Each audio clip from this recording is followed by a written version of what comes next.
Hey, thanks for tuning in again. Welcome. So today I want to talk about what you should do with your 401k if you retire, right? So oftentimes we're asked, what do I do with this 401k? I've accumulated this money in here. Now what do I do with it? Well, sometimes, you even before you retire, maybe you went from one job to another, you changed careers, and you've accumulated money in a 401k, and now you went to another company and they offer a 401k and you want to continue to contribute to there, but now you have this dormant 401k sitting over there.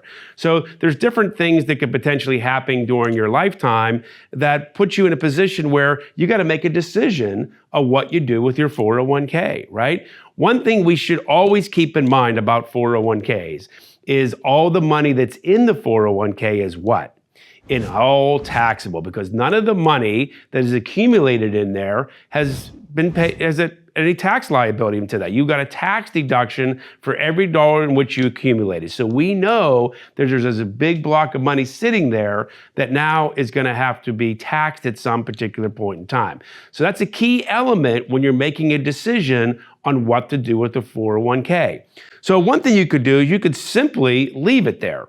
But I think you really want to start with, what is the purpose of the money? What is that money meant to do? We often call 401ks or investments tools. They're tools to do a specific job. The question is, what is that job, right? So as I was saying, that you could leave the money at the employer, whether you transition from one job to another. Obviously, you can keep the 401k there, or if you retire and now you're moving into the distribution phase of life, you could leave the 401k with your existing employer.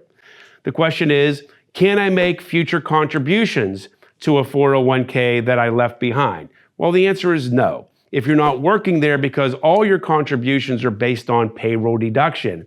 If there is no payroll, there is no contribution available to you to put additional money in there, right?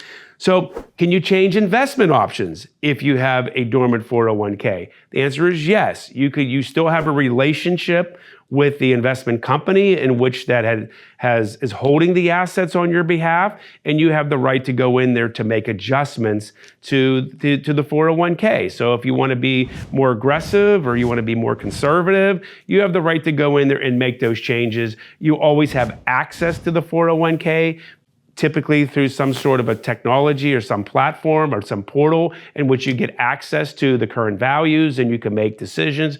You can actually take distributions from the 401k if you choose to do so, even though that you may not be working at that company any longer, right? So you have the ability to do that. Can you get advice?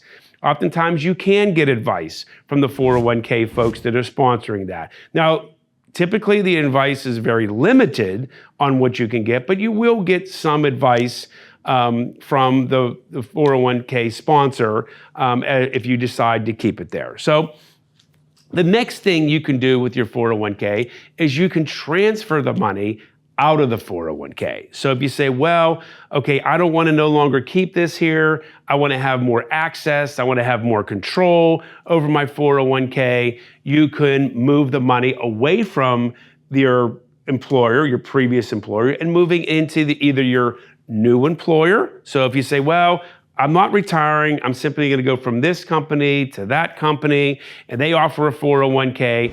Can I combine my 401ks? And oftentimes the answer is yes. You have the ability to roll money over from one 401k to another 401k, and then you can continue on and contribute with the new company.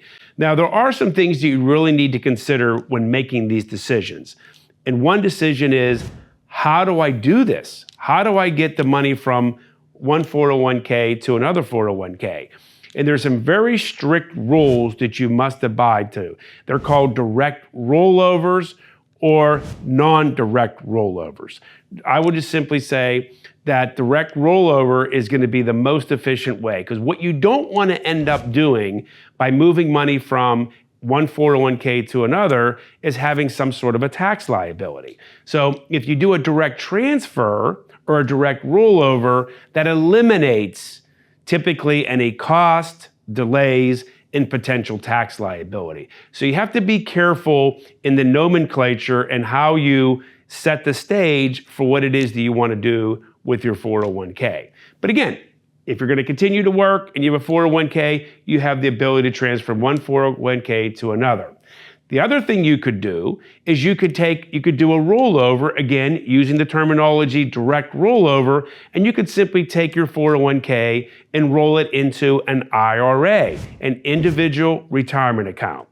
Now that's very, very important because if you roll it into an IRA, it is directly goes from your 401k to the IRA with zero tax liability. That's extremely important. You don't want to have tax liability when you remove the money from your 401k and move it somewhere else. You want to eliminate that. Oftentimes, there's no cost to make that transition, but it's very, very efficient. Why would you want to go from a 401k to an IRA? Because it gives you control, right? If you find that the 401k is inadequate, really isn't supporting what you ultimately want that to support, moving into an IRA gives you options, right? There's more options on maybe investment strategies or different types of tools that you might want to utilize that your 401k simply cannot offer. And it might be more consistent with your overall investment or your overall retirement plan strategy, and it's more efficient to have it into an individual retirement account. I think control is the big thing that most people like by moving their 401k into the IRA. Makes it very efficient to make that happen.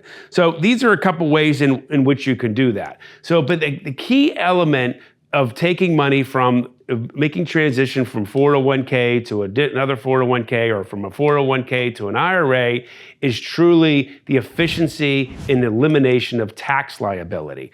Now, if you simply ask your 401k provider to send you a check with the idea that you're going to take that money, either put it into your new 401k or your IRA, you're really going to be disappointed, because the employer ultimately is going to withhold the tax liability that you would normally have on that money, which is about a 20% tax withholding.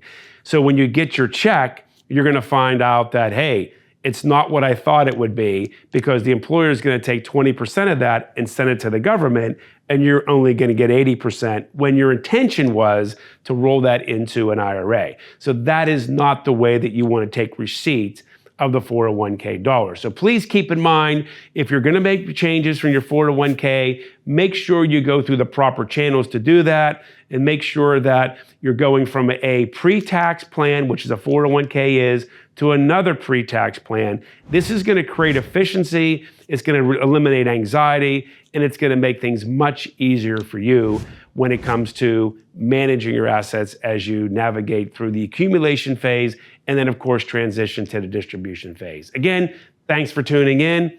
Appreciate your time. And again, if you like the video, please like us, share us, and follow us.